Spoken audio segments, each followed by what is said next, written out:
Boa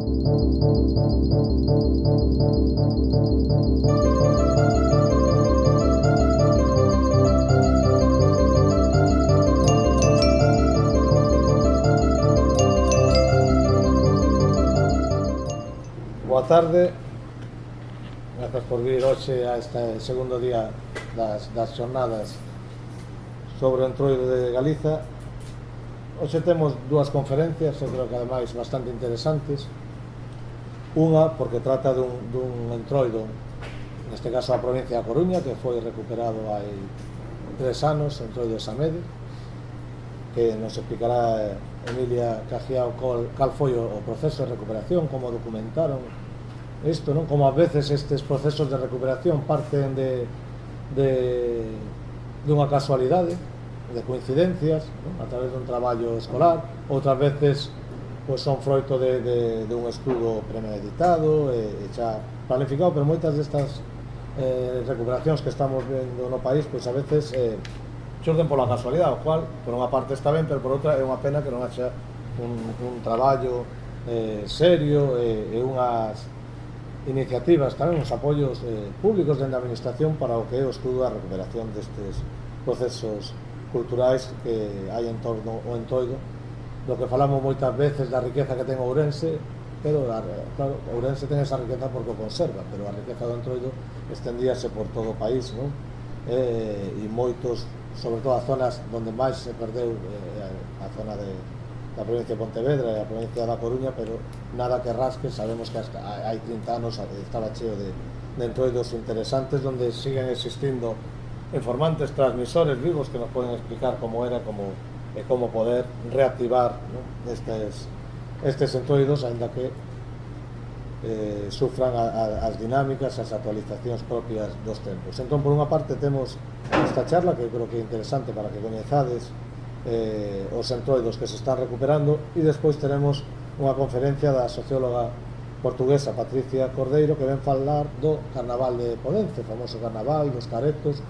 Ela estudou en profundidade, ela estudou a candidatura para a declaración de patrimonio, fixo a documentación para a declaración de patrimonio inmaterial portugués e para poder aspirar á declaración de patrimonio da humanidade. Entón creo que nos vai dar unha visión tamén interesante desde unha perspectiva sociolóxica, non? De feito, o título da súa conferencia, de ritual comunitario a icona nacional, fálanos tamén destes procesos que están sufrindo os entroidos e tamén como acaban sendo moitas veces elementos de promoción turística ou produtos de consumo turístico, non?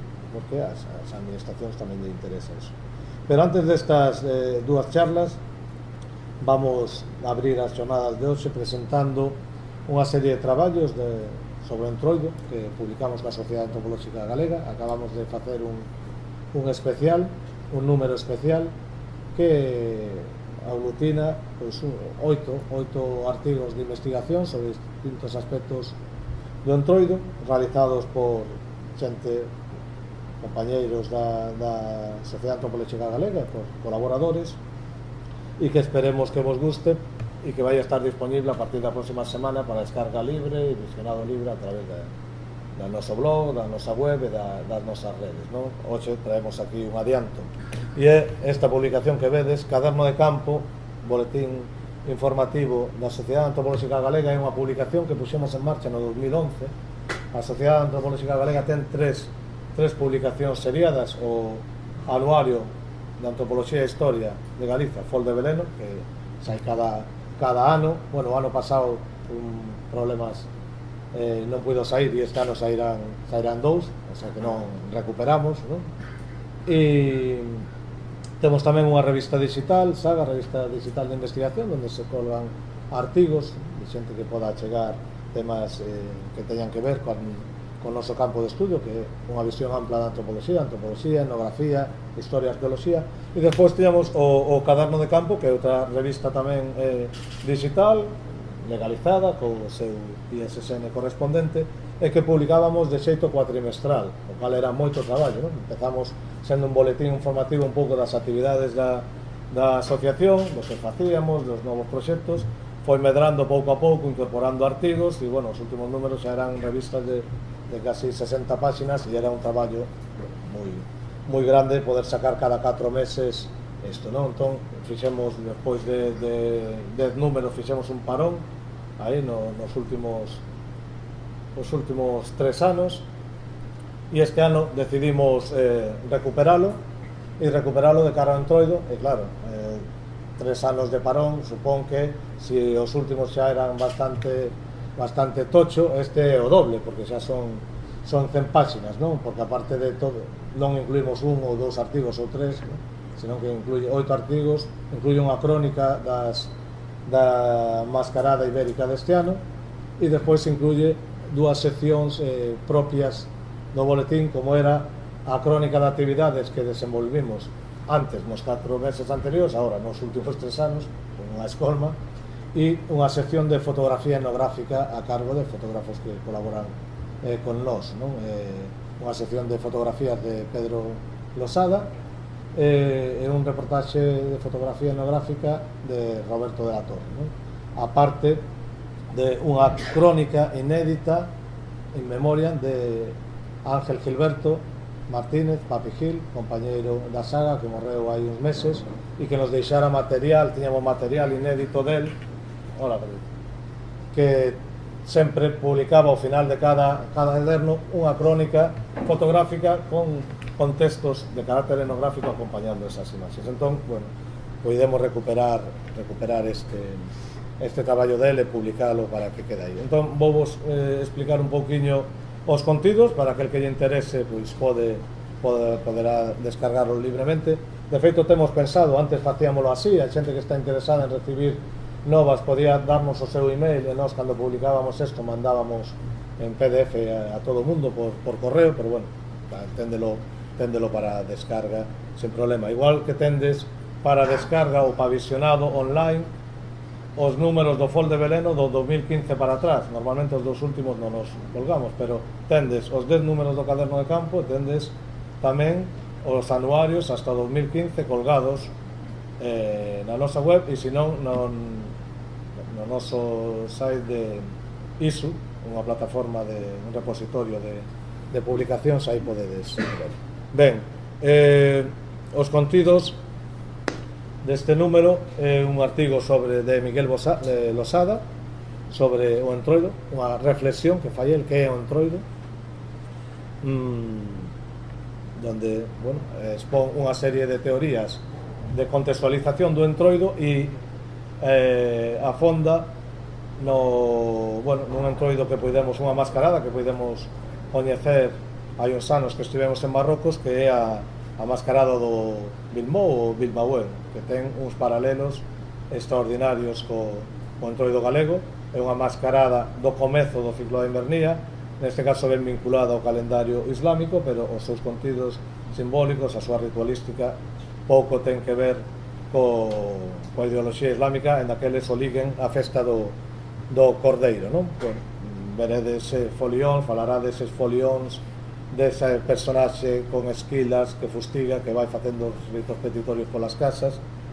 Poderedes coñecer esa figura do Bilmou con entrevistas precisamente a xente marroquí. É unha tradición bereber, por lo tanto, das poboacións autóctonas do norte de África, puidos entrevistar a diferentes personas de orixe bereber que incluso viven hoxe en día en Galicia. O seguinte traballo é La noche, los antroidos, los caminos y los dioses viejos, de José Luis Cardero, tamén antropólogo, que está por aquí, non sei, onde está José Luis? Está aí.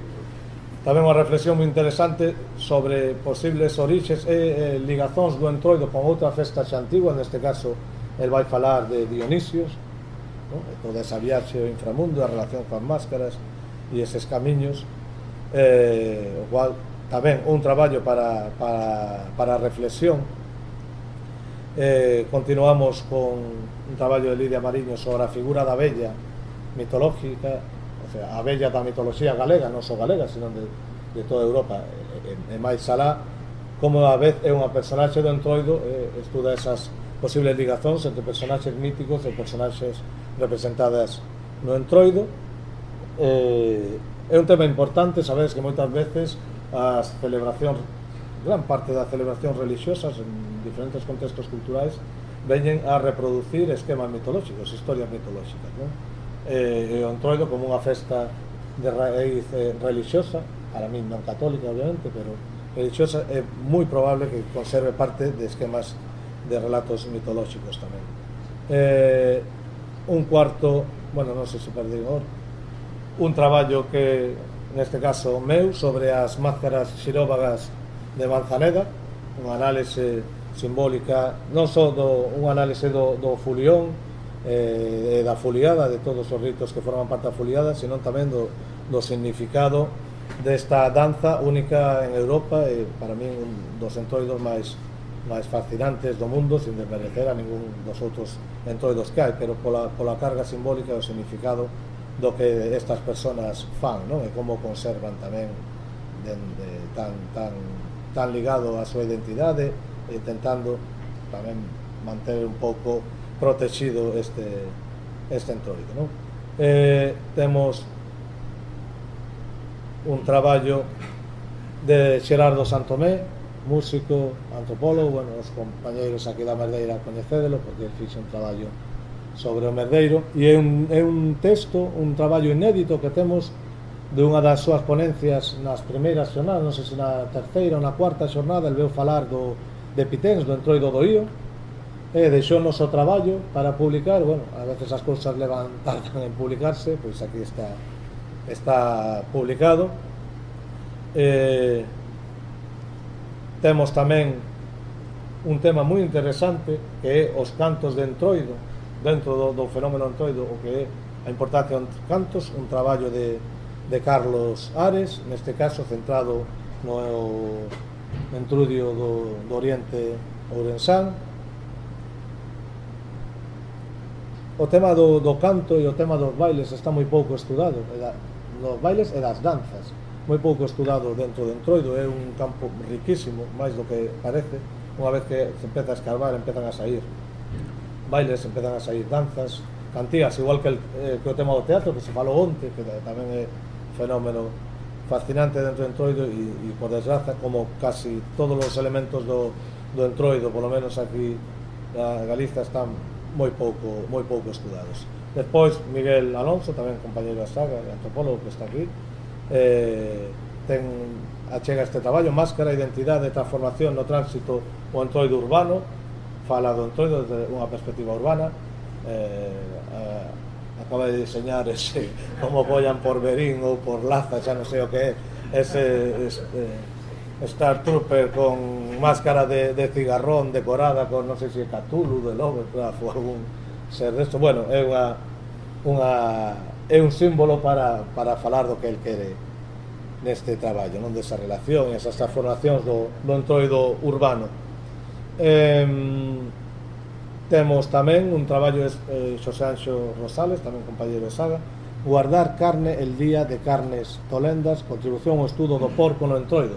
O porco, o animal que debería ter a medalla de Galiza, se o ten algúns políticos, pois o porco fixo bastante máis contribución a este país, a esta cultura. Somos un pobo, eu sempre digo, somos un pobo porcofílico, verdad? Como todos os povos de Papúa, Nueva Guinea, temos esa, e o porco é fundamental no Entroido, e sobre todo tamén o carácter simbólico do Entroido. Aquí descubrir cousas fascinantes relacionadas co uso do porco e co carácter simbólico do porco. Podedes acompañar a lectura dun churrasco ou dun chuletón de lombo de porco, que estaría moi ben. Ibuprofeno tamén, bueno. Vale, para digerir a comida ou para digerir o texto? Para lectura. Ben. E temos, me parece, sí, se me vai. E temos tamén a crónica que fixo Pilar Vilas sobre a quinta mascarada ibérica, na que participachedes algúns dos que estáis aquí, tanto Merdeiros como Entroido de Samede. Bueno, aquí sabedes que nos colaboramos na mascarada ibérica, e hai unha crónica do que deu de sí este ano un dos maiores encontros de mascaradas, pois, que se celebran dende logo na Península Ibérica e tamén en Europa. o resumo de actividades dos últimos 3 anos da Sociedade Antropolóxica Galega, como ven sendo habitual neste boletín. E, bueno, aproveitamos para lembrar que nestes 2 últimos anos nombraronse socios honoríficos. Para nós é unha honra ter a José Luis Cardero e a Buenaventura Aparicio Casado, doutor en Antropoloxía e doutor en Historia, que foron bueno, agasallados na xornada de Antropoloxía. Aquí tendes as crónicas de Ángel Gilberto, a crónica inédita. Por desgracia vai ser a última crónica, non poderá facer máis para nós, sobre algunhas das nosas xeografías sagradas e xeografías míticas, onde fala de ritos, de tradicións vinculadas a estes lugares, con fotografías, e unha escolma de fotografía centradas no tema das chocas, chocallas, esquilas, o poder do son no entroido, de Pedro Losada, e unha reportaxe moi interesante sobre o ciclo enmascarado da Invernía, a cargo de Roberto de la Torre. Bueno, verédelas con calma cada un destas fotografías e estas mascaradas, non? Que van máis alá, obviamente, das nosas fronteiras. E nada máis, decirvos que este número está dedicado ao noso compañeiro Ángel. E nada, que a partir desta semana estará disponible para todo quien quera visionar, descargar libremente, e que o disfrutedes, o ruledes como querades, o distribuyades, e nada. E como se decimos sempre, que viva o Entroido.